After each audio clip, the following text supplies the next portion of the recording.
itong push-up. Ngayon nga ay weekend na naman ulit. Tayo as usual, tayo na naman ay mag weekend. Yun, weekend ride.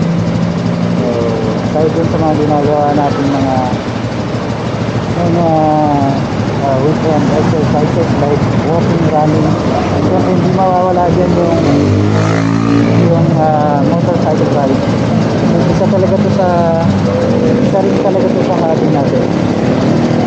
Ito wala naman sa talaga sa